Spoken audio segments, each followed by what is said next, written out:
How did they do this?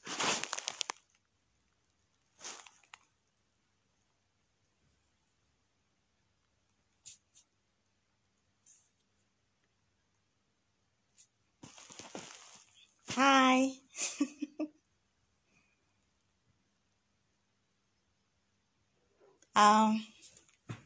22 people already. Hi. Hello. Hi. Hi.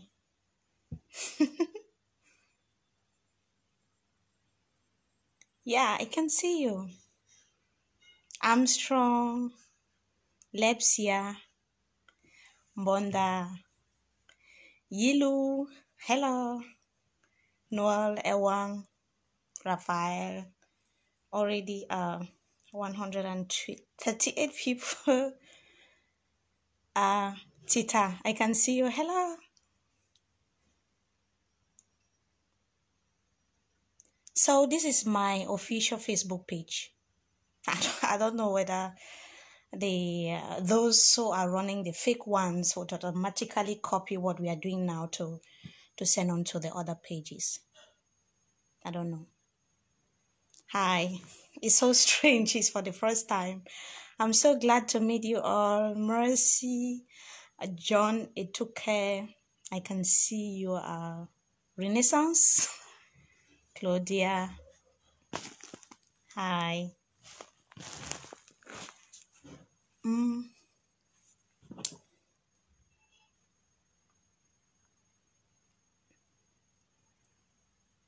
I'm just doing this for the first time, so I'm not an expert. So in case I make some technical mistakes, you just have to bear with me and forgive me for that.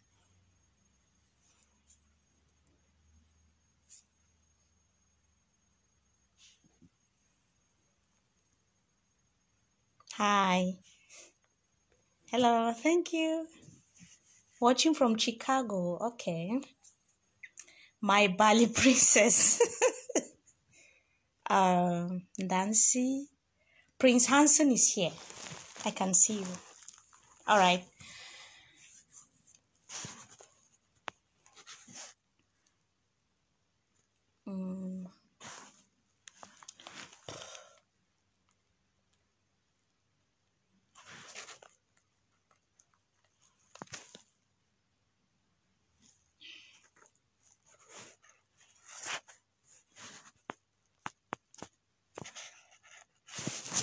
I really need to be sure how you...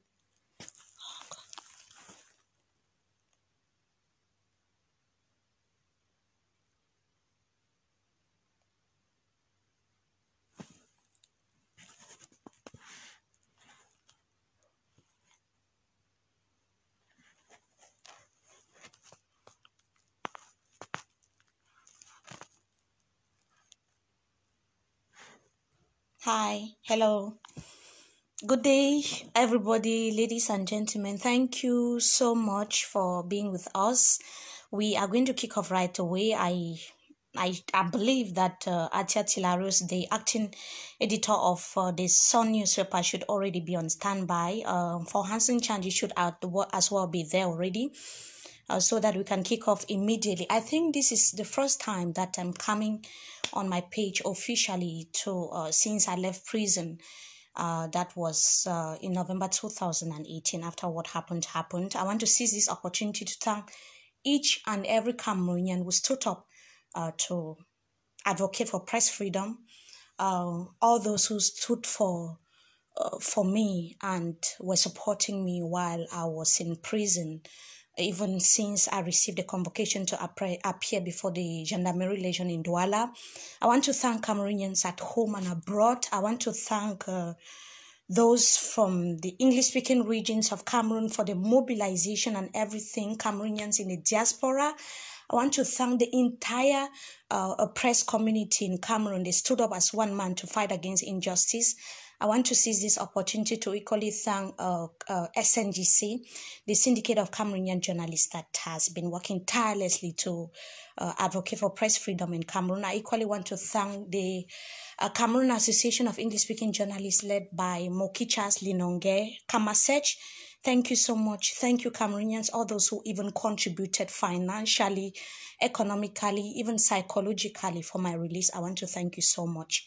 This was just, especially those on the social media, you were there on daily basis to make sure that I was released, and you've kept believing in me and standing by me. Thank you so much. It's been a lot of strength. It has given me a lot of courage. It's a lot of inspiration. You could think that I inspire a lot of you, but you inspire me on the contrary, because seeing that you stand by me even when things were so difficult, even at the most trying moments of my career, it's I think I should have to work harder, and it should be an inspiration. And for Hansen Chand, he's going to be joining us today, as well as Barrister Akbo Bala. If he's going to be connected, we have Atia Tilarus. I really don't know how I have to get Hansen on board. Hansen, if you're getting me, I don't know if you have to send an invitation, because I'm not getting the option of sharing this page or this live video so that you can get to join us live to talk about the situation of journalists and reporting the Anglophone crisis now in Cameroon. I don't know how I'm supposed to get that done, but I can see all of you. You are close to 1,000 of you already. I can see Handy Chama. Thank you so much for your greetings. Thank you for joining us. Thank you, Queenie Moore. Many people have been asking before trying to get Hansen on board what I am doing now, where I am. I'm actually in London, where I'm attending a fellowship program with English Pen. English Pen is an international writers association which is based in London. So far, they organize these fellowship programs on a yearly basis. That is an annual program for English Pen, and I was privileged to be selected amongst those who had to benefit for this year, that is this 2019. It is equally thanks to the Committee to Protect Journalists, CPJ, that linked me up to English Pen so that I could benefit from this fellowship program. Basically, I'm here to share my experience, what I see in the media landscape in Cameroon with other journalists who are present here, even student journalists. The other day you saw me at the City University talking to journalism students in the said institution. So it was just a kind of a win-win exchange. It was an opportunity for me to see with them how it means to practice journalism here in London, and for me to share my own experience too with them. With them, I discussed about the situation in Cameroon, and you wouldn't believe that there are so many of those students who didn't even know about the situation of Cameroon or Cameroon in general. So they were so amazed that Cameroon has a lot in terms of that. They can actually visit Cameroon for coverage, to cover political events, social events, even the socio-political crisis in the two Anglophone regions of Cameroon. They can equally visit Cameroon to talk about the current atmosphere which is reigning in the country. We know about the tense political atmosphere that we have in Cameroon at the moment. So they were really, really amazed. So I have to be meeting a lot of people, basically to talk about my experience, how it was when I was detained, the situation in the northwest and the southwest regions of Cameroon, because I've been meeting a lot of people to talk about the situation in the two Anglophone regions of Cameroon that I wouldn't necessarily bring out here on the social media. Basically, that's that, because many people are asking, what are you doing in the UK? What is all about this fellowship program that you're undertaking? So that's the whole. Sorry, a call was coming in. A call was actually coming in. Sorry for that. Hansen for. I don't know how to get Hansen on board. I will try. You all have been patient, and you just have to give us some few minutes. Let me see if I don't know. Oh, how do we do that?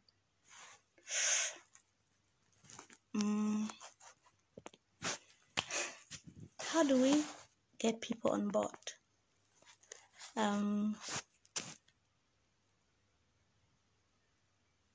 Yeah, you are talking about nobody knows Cameroon abroad. You'll be more shocked when people ask where you are coming from. And yeah, I was really, really surprised that because I'm actually living with one of the veteran journalists here in the United Kingdom, Mrs. Dorothy, who is working with Channel 4. She doesn't even know about the situation in Cameroon. She only heard about Cameroon when I was arrested. So it's really, really a surprising situation. And they're getting to know more about the situation on the ground. And they're getting more and more interested to talk about Cameroon. I mean, in the coming weeks and in the coming months, I think that they would get to talk about it on the media here in the UK.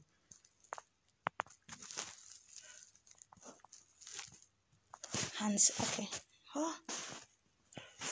I don't know how to get Hanson here. Atia, I don't. God, what do I do? How do we bring people on board? Hanson, you have to request for a video. That's what you have to do. I think so. Please, you just have to be patient a little bit.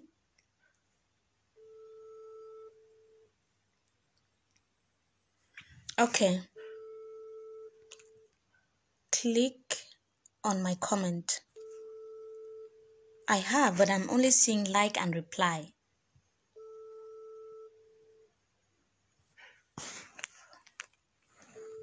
Maybe we'll not be able to do.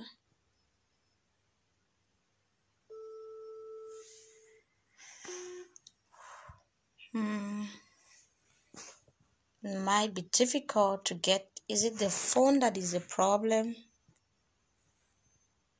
Okay. I think Hanson. I'm adding Hanson. Yeah. Adding.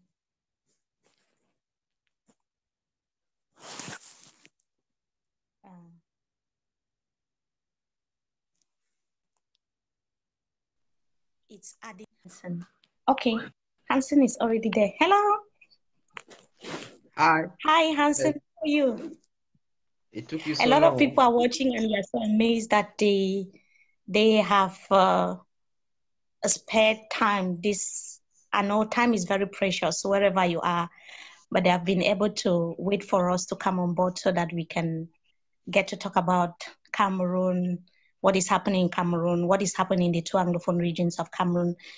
Thank you so much, Hanson, for joining us. Thank you. Welcome. It took you so long to get me. I've been waiting for about 4 hours. Yeah. I've not even eaten, so. You know, I'm doing this for the first time, and yeah, it was a little bit difficult for me having you on board. So, like we announced, you're going to be looking at what it means for journalists to cover the crisis at this point in time, what has been rocking the two Anglophone regions of Cameroon for 3 good years now. Tell us, what are some of the difficulties that journalists are facing on the ground? Do you think the crisis is given its due attention within the media landscape in Cameroon? Because we have this general saying that it's really or actually undercovered. Yeah, the Anglophone crisis, call it now the armed conflict in what many would prefer Southern Cameroon, or the Southern Cameroons, is actually underreported. It's underreported because, like what you said, you had a discussion some days ago with some journalism students, and they were not aware of what's happening. I must tell you that I've equally met with a lot of people back here in Europe. When I went to Geneva 2 days ago, I met some human rights defenders, and they were not even aware of what's happening. They asked me, "Oh, how did you guys come about the crisis and all that?" The media has not been giving. Let me say, the international media has not given much attention to the coverage of the Anglophone crisis. We of the local media, we've done our best, but I must say that it has not been easy, for journalists to cover the crisis. It is no news that most journalists have been prosecuted. You are a victim. I was almost a victim, but I had to run away. So that's the situation. A lot of journalists have been prosecuted. Some are already in jail. We talk of our Thomas. You have animators like Mancho BBC who is in jail, and among other journalists who are in jail in Cambe, in the Northwest Regional Capital, Bamenda. So you see that though we are accusing the international media of underreporting what is happening in the Northwest and the Southwest region, the government equally has a responsibility, because the local media, if we were given 100%, how can I say, the chance to report freely, unbiased report, the international media would equally have the chance also, to have much attention on what is happening. Yeah. I will explain. I'm saying this because only a few journalists have been able to raise an alarm to the international media and the international community, for them to know what's happening. I will not tell you what I do on daily basis when there's massacre in villages and all that. I will not tell you the various places where I send those images. So the role of the local media and of the local journalists is very important, because if we don't have that chance to alert the international media, I mean, they won't be able to, the international media can only come in to say, oh, maybe 82 students have been kidnapped. It is a story of an international dimension. Let's send a reporter and all that. But Yeah. there are issues that happen in villages that go underreported. There are massive Yeah, arrests that now go talking on. about the fact that the crisis is actually being underreported in the two Anglophone regions of Cameroon, could we somehow blame government's crackdown on journalists? Could it have been a huge contributing factor? Yeah, of course. That's Like where I was heading to. government's approach, government's Yeah, crackdown on the media landscape, journalists in general in Cameroon, could it have contributed hugely in a very big one, um, because yeah, there is prosecution and there is persecution. Persecution is oppress. They oppress us psychologically. They follow us to our home. You've witnessed all that. They followed you to your house in the morning, in the evening. You go to work. They follow you as if you were a terrorist. That's persecution. It's as if you are being oppressed psychologically. You are being tortured psychologically. You are being attacked on Facebook. You are being attacked everywhere. Everybody calling you a terrorist or this, when you are only doing your job. Now there's prosecution. They take you to court and they tell you, oh, they use the 2014 law on terrorism, and all that. So, and it gives, I must say, there are many journalists who have decided to just leave anything concerning Anglophone crisis, because they know if you write something against, not even against the government, what maybe soldiers have done, they will say, oh, you are Amber. If you write what mhm, the Amber have done, they will tell you that, oh, you are supporting the government. But I must say, majority, or often majority of what happens on the ground and against journalists is carried out by the government, because they think that we are just terrorists. We were doing our job. I was doing my job. I mean, I did my job diligently, saw bullet, everything. I mean, but what happened? They started persecuting us. They started following our mobile money transfers. They started following our calls. I remember the time you and I had a call. We went to around Glace Modern in yeah, Aqua, and somebody came and yeah, sat, and he had a dark eyeglass. They followed the call, and they sent him from the judicial police. And when I saw him, that Mimime for this guy is suspicious. And immediately we left that place, and he left. So you see what that's persecution. They torture you psychologically. They want to let you know that they are mhm, watching you. They are watching you, so that you should be careful with what we are doing. But yeah. But somehow, like, it could be funny, but it actually paints the picture that's a bitter picture of the media landscape in Cameroon, the difficulties that journalists are going through, which is rendering our day-to-day activities practically difficult. Now, for Hans and Chanji, before we go, I think you might like to talk about the situation, the growing debates on tribalism now in Cameroon has equally mhm, affected the media landscape in the country. What could be the contribution of journalists at this point in time? Before we go, because yeah, we have to have Atiat Harris as well. You'll be exactly. talking tribalism and the impact of brown envelopes, like you earlier indicated. So, what could be the impact of that on the practice of journalism, and what could be done? Yeah, brown envelopes, tribalism, is that what you're talking about? Yeah, sure. Yeah, yeah. I saw that.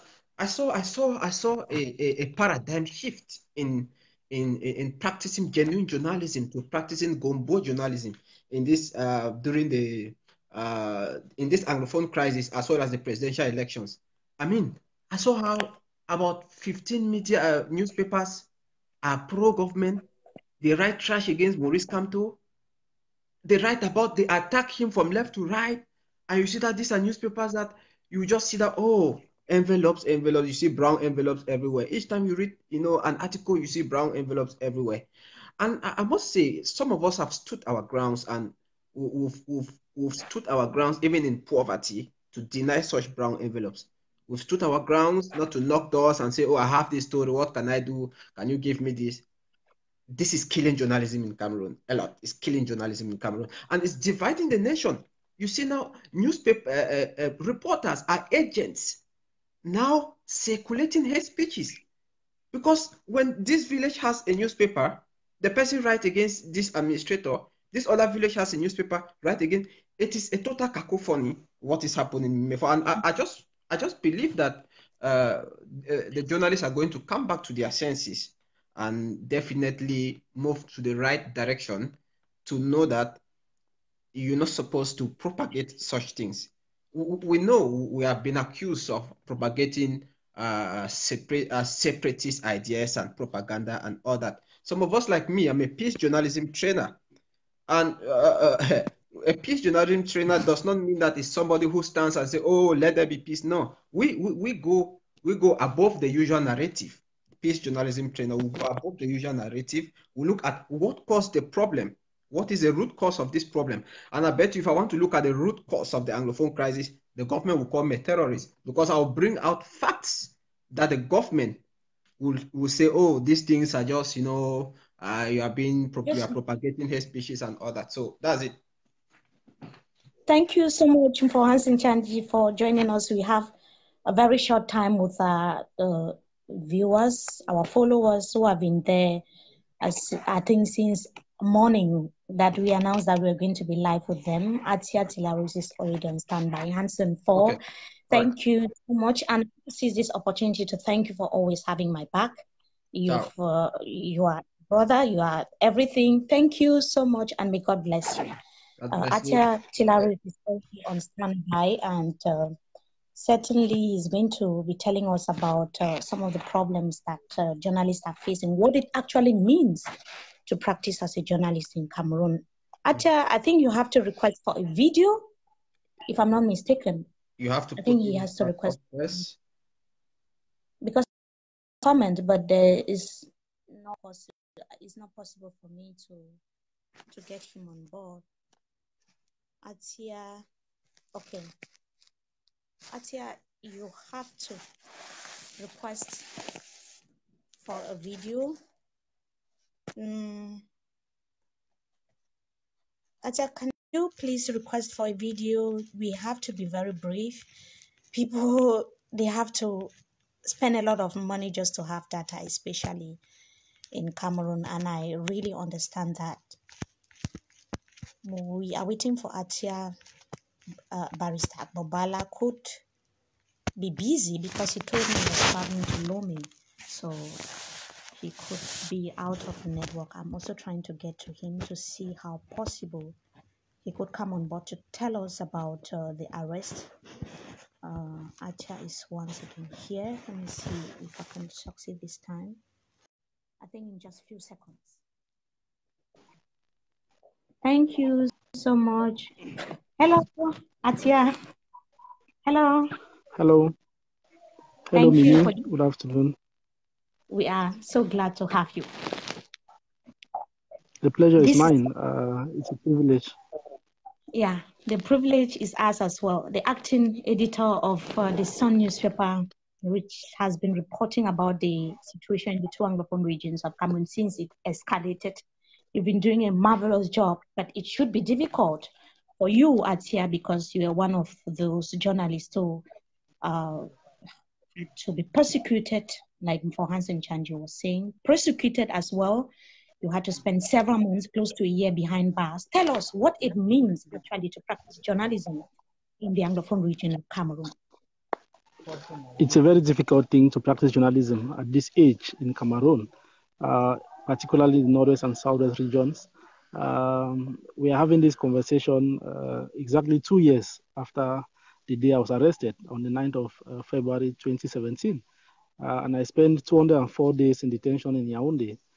So I have a pinch, I can feel it, I can understand what it means for the press to be gagged, what it means for a media that is not free, or that you are free to report whatever you want to report, but you cannot guarantee your freedom after you've done so. So it's really difficult. And since leaving prison, I think that I've been concentrating now on not only reporting that X or B has died, or that A or B will do this or that, but we are looking more at the humanitarian response by the international community to the crisis that we are facing in the country. Because it is true that we are going through difficult moments, but then there are many people who are suffering more than we are doing. And there's little we are doing to ensure that assistance goes to these people. We want to know that when humanitarian organizations bring aid to the population, it is a right of the population to receive aid.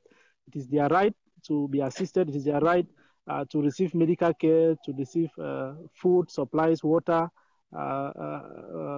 pads, and other sanitary supplies, as well as information. It's as important as also receiving information. And if journalists are not there to be the liaison between the local population who are suffering and the international community that has the support to give, then it's going to be very difficult. Tell us how journalists could cope, because the situation is already there, and you've talked about how you've changed the narration. We've been having a lot of training seminars. We've had NGOs, the United Nations, sending trainers to train journalists on how to report in times of conflict like that which we have in the two Anglophone regions of Cameroon. Tell us how journalists could survive in such an atmosphere, because Hansen was talking earlier about the fact that the crisis is actually being underreported.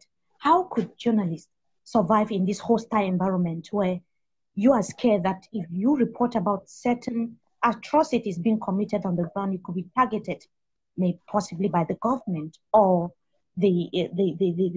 possibly the pro-independence fighters? Tell us how journalists could cope in a situation like that, somebody who is on the field like you. As journalists, we are expected to be balanced, to be neutral, to be impartial in our reporting. And that makes us a target from either side, be it from the non-state armed groups or from the state armed groups, because they feel that we are either exposing either an atrocity they are committing or an abuse or a violation to human rights. And in that case, it's very delicate. First, as journalists, we have to get abreast with the existing legislation in the country. You want to know that our media laws are as old as 1990. They are obnoxious, they are moribund. In some polity, I'm not sure such laws will still exist, but they exist in Cameroon. So as journalists, we have accepted it. We have no choice, because until those laws are changed, we are trapped, we are tied, and we are forced to respect some of those laws. And in 2014, the law of December 29, 2014 on the suppression of acts of terrorism defines terrorism so broadly as to also punish journalists. And if that is the case, then we have to be very careful as journalists when we are reporting, when we are doing our reporting. And it's really very difficult for us, very, very difficult. Somebody says I should adjust my microphone. Let me try to do that. So as journalists, we have to first of all know what the law says. And when we know that,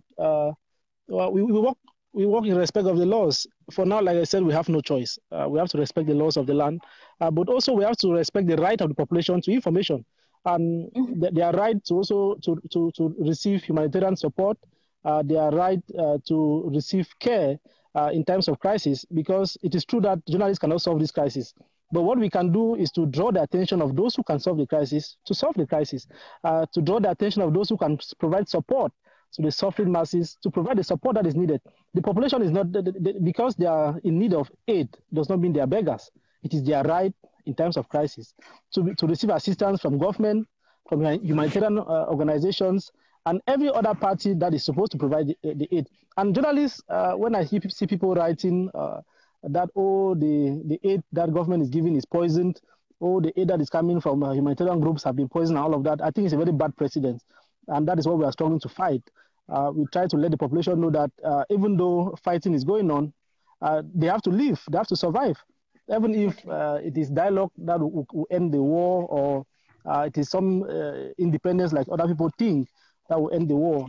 Even while all those things are going on, those of us who are journalists, who are impartial, who are neither for the non-state armed groups or for government, are supposed to be for the population, for the masses, for those who are suffering, to educate them, to know that they have to stay safe, they have to accept humanitarian support that comes, and that accepting the support does not mean they are beggars, but it strengthens their position. It shows that they are human beings, and other humans elsewhere are in solidarity with them. Just to say that the role of the state in terms of crisis is to ensure that the population, who for no fault of theirs are victims of the crisis, have to be attended to. And as journalists, we are trying to bridge that gap and also provide information, because when you're in the bushes, the only thing you can hang on to is information. If you are not well informed, then you make your own decision. To information is another. Access to information is a problem, because you could have access to official information or information on the side of the pro-independence fighters, but having that right information to inform the public, because there's always the truth behind everything, is a big problem, Atia. It's also another big problem. It's a very big problem. Yes, even before the crisis started, or the situation, like some other people want to call it, before it started, we have had the problem of inaccessibility to information. As of now, we are yet to have a Freedom of Information Act in the country. And until such a time when we have that kind of act, it will be difficult for journalists to have access to information. But we make do with what we have, and we go the extra mile to investigate and be sure that the information we have is something that should go out to the public. We weigh the odds. We should be sure that we are not hurting somebody and hurting ourselves as well, because in as much as we have to inform the public, we also have to be safe while we inform the public. And so we take measures to be safe, we take measures to protect ourselves, and also to tell the non-state armed groups and the state armed groups that journalists should not be targets, and they should never be targets. That journalists are only there to play the role that they're supposed to play, the role of providing information to the population. And this information can only be credible and true when the means is there for the journalists to go, when they can freely go to the field and find that information without being seen as either accomplices to A or B, or being tagged blacklegs or activists and all of that. I think that journalists also have to wear the coat they are supposed to wear.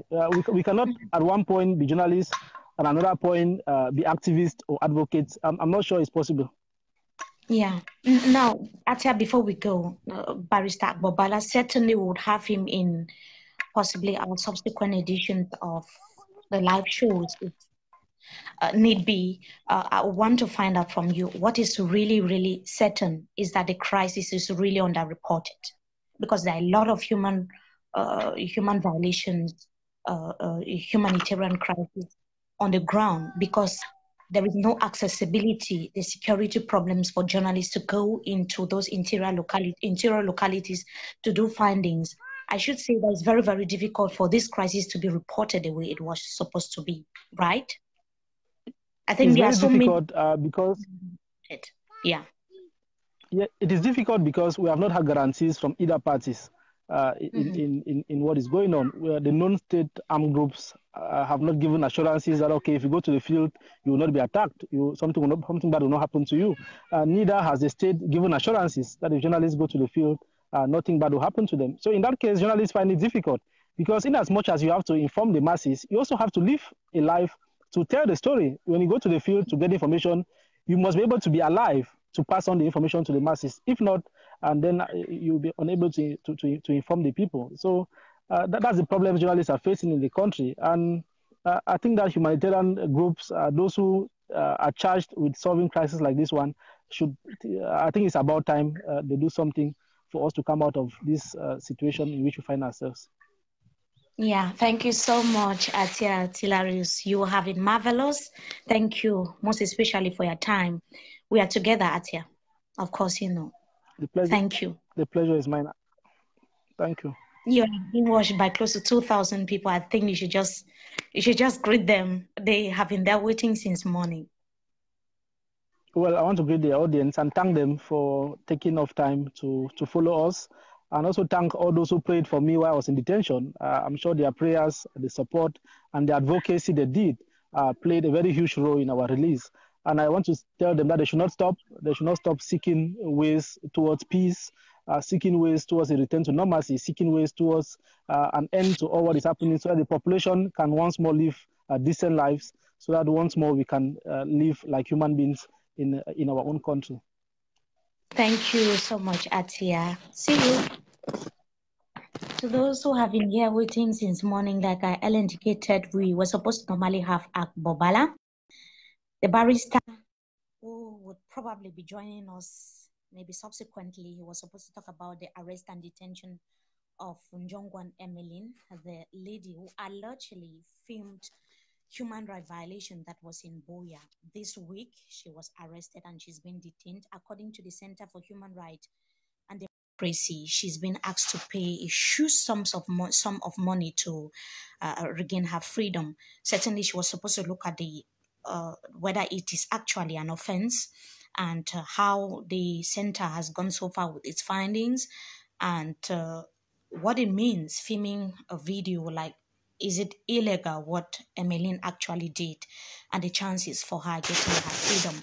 Since he is a legal mind, he was better placed to talk about the situation, and we would certainly be having him subsequently. Thank you so much for joining us. I don't know, many of you have been asking a lot of questions. I might just be here for 2 more minutes. If I see a few questions, I might answer and then get going.